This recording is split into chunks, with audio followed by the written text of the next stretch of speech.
bored, whatever. But in the chorus, my lover, Lee Harvey Oswald, is on the screen and he's blowing me a kiss. Hillside Boys, You Call My Name. I'm like, oh my God, I love him. And then I'm losing it.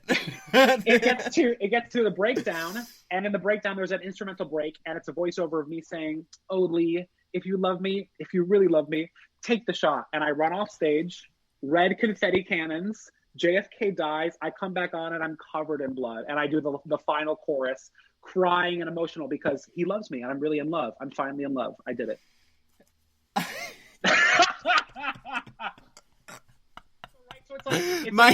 To everyone out there, like, I am so deeply moved beyond speech. Like, that is incredible. Maybe I have been away from drag for too long, but like, I'm literally crying. That's so funny.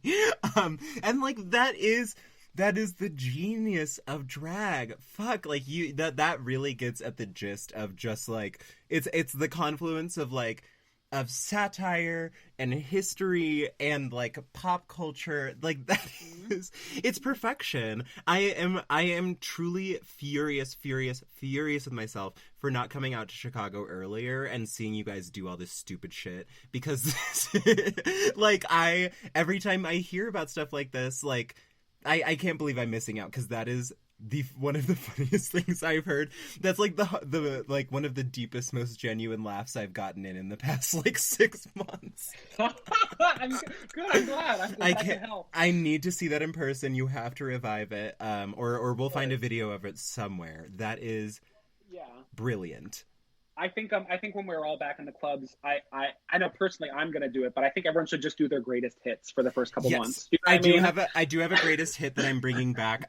Weirdly enough, like the number that I feel that I definitely think has gotten me the most, that people reference the most in relation to me, especially within Denver, is we had this big, crazy, huge competition, Ultimate Queen competition at our Tracks. It's our biggest club in the area. And one of the themes is songs from the year you were born. And so everybody was doing these fun, like, 90s, 80s throwbacks. It was lovely. Somebody did a Space Jam number, which was, like, brilliant. Fun. And I was born in 1998, and when I told people that, they got upset with me. But one of the hit songs from 98 was Angel by Sarah McLachlan. So I decided I'm already scared. Well, I basically I looked up every Sarah McLachlan ASPCA commercial, which there are about 5 or 6 of them. And I kind of cut them all together into this master mix of the ASPCA commercials. So I hit all of the points. Like, I handed out tote bags. I handed out, like, photos of the animals. I was like, look. And then for one of the, there's one commercial where she goes, and this dog was left out in the cold. And this dog was abandoned in an alley. And this dog. And then for the last one, it was a large photo of a cat. And they lost it. And I came in in a large dog carrier. Like, I was wheeled in. And then came out with the angel wings on. And then it ended with the club mix of Angel.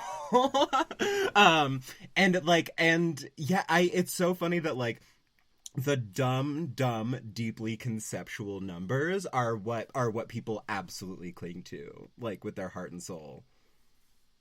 It's like, so I am very happy to hear that. Very, very quickly, because these recordings tend to get very long and I use Audacity, which is a very shitty program, I'm going to send us to a quick ad break, potentially a break. We've been going long enough that this may be a 2-part episode, so potentially a break between episodes. And so I'm going to cut this recording, start a new one.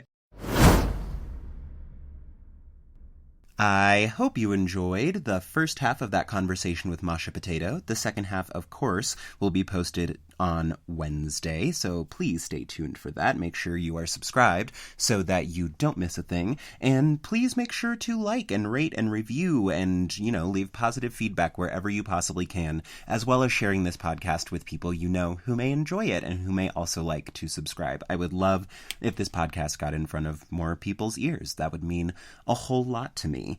As far as the outro for this show, I think I'll put in a song for the second part on Wednesday, but I'm kind of just in this mindset thinking about Sophie and the other people that we've lost in the past year. So I figured I might end the podcast sharing this poem that I wrote after the last major trans death event that I went through this past year.